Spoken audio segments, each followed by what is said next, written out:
पुण्यार्जक हैं। विद्या अरह गुरु भक्त परिवार श्री भागचंद, श्रीमती पुष्पा देवी, अंशु राजा निशा, जिनेन्द्र रूबी, ओजस्वी, तनुश्री, खुशी, परिजन एवं समस्त बाकलीवाल परिवार, सावरिया मालपुरा वाले प्रवासी जयपुर, श्रीमती रेखा, रमेश चंद, सैंकी दिव्या, रोहित, श्वेता, राहुल, रेशु एवं दर्श, दृश्या, ऋत्विक, सात्विक, सारवी, समस्त भारिल्य परिवार, अमरूद वाले, वर्षा गामिन्स परिवार, गुना मध्य प्रदेश, श्रीमान वैद्य ज्ञानचंद जी, रूपा देवी, आशीष, शिल्पा, अमित, रविता, अभिषेक, अर्पणा, गितेश, रक्षित, कथांसी, लाभांशी, देवांशी, जीवांशी, देवडिया परिवार, दलपतपुर वाले, निवासी केकड़ी, अजमेर, राजस्थान। बोलिए पंच परमेष्टि भगवान की, भगवान महावीर स्वामी की, अहिंसा परमो धर्म की, परम पूज्य आचार्य गुरुवर श्री विद्यासागर जी महाराज की,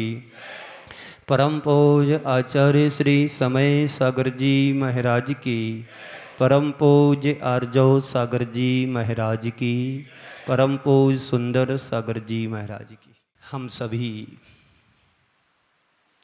बड़े सौभाग्यशाली हैं इस मायने में निरंतर साधु संतों का समागम हो रहा है। इस समागम से हम अपने जीवन को कितना कृतार्थ कर पाते हैं, ये बात सोचने और समझने की है। आज हम सबका सुअवसर आया आचार्य परमेष्टि के मध्य परमेष्टि पंच परमेष्टि के मध्य परमेष्टि अपनी सरलता के द्वारा धर्म की प्रभावना करते करते आज पुनः महाराज श्री का दर्शन करने का सौभाग्य मुझे मिला। आज से 15 महीने पहले पिड़ावा में महाराज श्री का दर्शन किया था।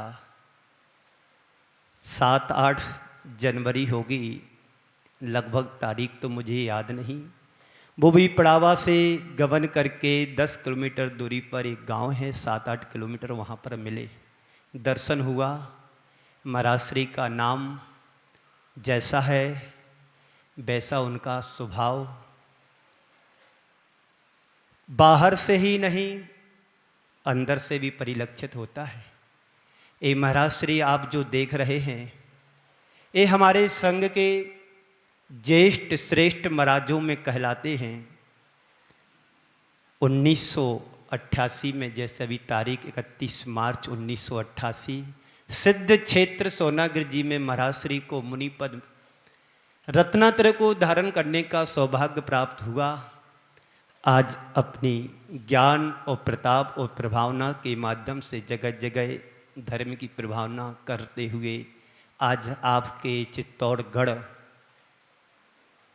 जहाँ चित्त को स्थिर करने की प्रेरणा मिलती हो, ऐसे चित्तौड़गढ़ में आज हमें परम सौभाग्य मिला है गुरुदेव का दर्शन करने का।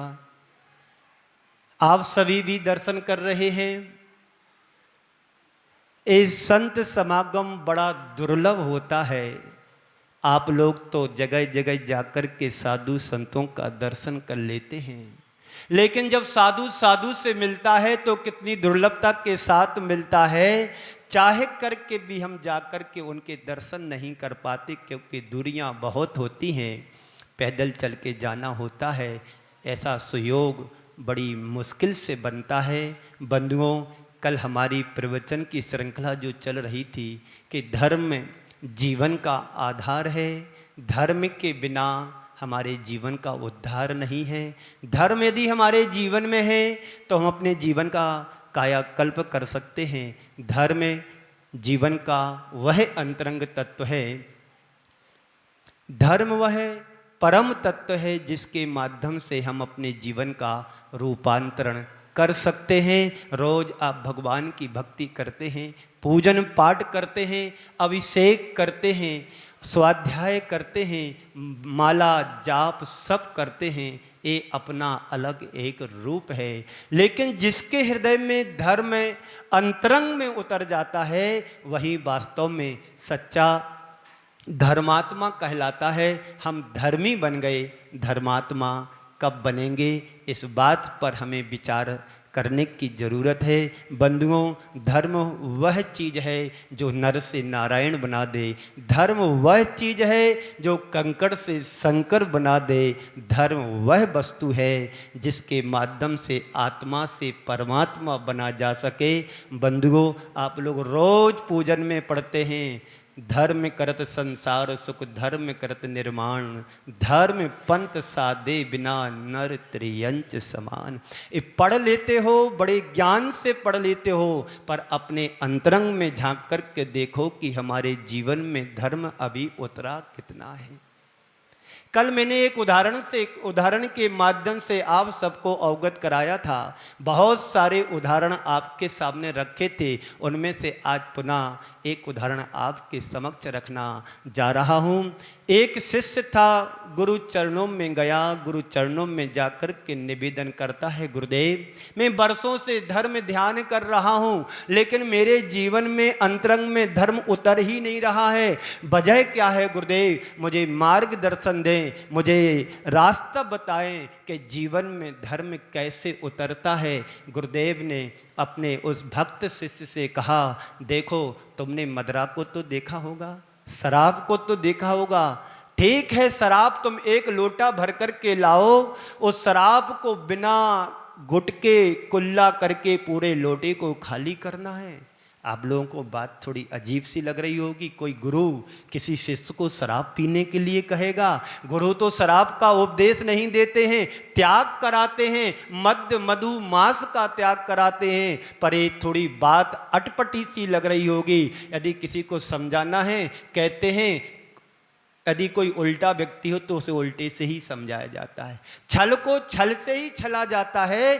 तो गुरुदेव ने कहा कि तुम एक लोटा शराब को लेकर के आओ और उसको बिना पिए कुल्ला करके एक लोटे को खाली करना है, फिर मैं तुम्हारी बात का उत्तर दूंगा। शिष्य बड़ा सरल स्वभावी था, उसने वैसा ही किया जैसा गुरुदेव ने कहा। शिष्य की सरलता से गुरु बड़े प्रभावित हुए और गुरुदेव ने कहा कि इसको खाली करो।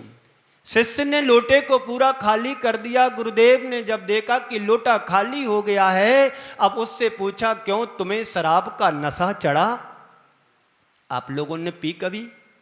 जितने बैठे एक आध ने तो टेस्ट किया होगा। ईमानदारी से बोलना, भगवान के दरबार में धोखे से पी ली हो, मित्रों के साथ पी ली हो, संगति में, गलत संगति में पढ़ कर के थोड़ा टेस्ट कर लिया हो, है ना? किसी ने तो नहीं पीना। बहुत अच्छे हो, भगवान से प्रार्थना करता हूँ सुपारसनाथ से इनका जीवन ऐसे ही बना रहे कि कभी उस रास्ते पर ना चले। गुरुदेव ने उस शिष्य से पूछा कि तुमने ये बताओ कि शराब का लोटा खाली तो कर दिया है, पर ये बताओ कि तुम्हें इसका नशा चढ़ा कि नहीं चढ़ा? गुरुदेव, नशा तो चढ़ा ही नहीं है।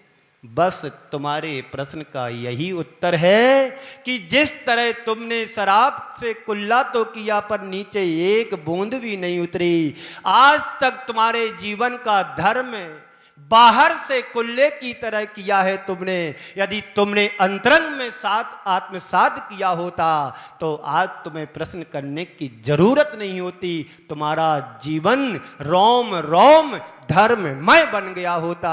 बंधुओं, एक एग्जाम्पल तुम्हारे सामने रखा। धर्म जिसके जीवन में स्फुटित होता है, सम्यक दर्शन जिसके हृदय में स्फुटित हो जाता है, उसे उपदेश देने की कतई जरूरत नहीं पड़ती है। उपदेश तो उसे दिया जाता है जैसे दो चारण रिद्धिधारी मुनिराज ने एक सिंह की अवस्था में मारीच के जीव को उपदेश दिया था। कहां साक्षात तीर्थंकर के काल में सामने उसका प्रभाव नहीं पड़ा और कहां साधारण से मुनिराज का असाधारण प्रभाव पड़ा। ओम, साधारण से मुनिराज का असाधारण प्रभाव पड़ गया। जब जागो तब सवेरे वाली बात है। बंधुओं, धर्म की चर्चा तो सभी जन बहुत करते हैं, लेकिन अपने जीवन में कितना हम उतार पाते हैं, इस बात को हमें ध्यान देना है। हम सभी आज महाराज श्री का सानिध्य लिया है, सानिध्य पाया है। मैं यहाँ की कमेटी से और यहाँ के सभी श्रद्धालु जनों से और महिला मंडल से कहना चाहता हूँ कि महाराज श्री को श्रीफल तो अभी आपने चढ़ाया नहीं है, चढ़ाया? कुछ 2-5 श्रीफल लेकर के आओ, निवेदन करो कि महाराज श्री गर्मी का समय चल रहा है, ग्रीष्म काल की वाचना आप यहाँ करें। हम सब लोग धर्मात्मा बनने के लिए आपके चरणों में आए हैं। इस भावना से भर करके आप निवेदन करिएगा। कितनी दूरी तय करके, कहाँ मुझे पड़ावा में मिले थे, वहाँ से चल करके एमपी गए, एमपी से फिर भोपाल, भोपाल से इंदौर चातुर्मास करके वहाँ से निकल करके उज्जैन, तारंगा जी से पुनः उदयपुर आकर के आज आपके चित्तौड़गढ़ में एक लंबी दूरी 1000-1500 की दूरी तय करके इन पैरों ने चला करके तुम्हारे सामने खड़ा कर दिया। और आप अभी एक संचालक महोदय कह रहे थे, आज से 10-15 वर्ष पहले महाराज श्री यहाँ पर आए हुए थे, उन्होंने पुरानी स्मृतियों को ताजा कर दिया।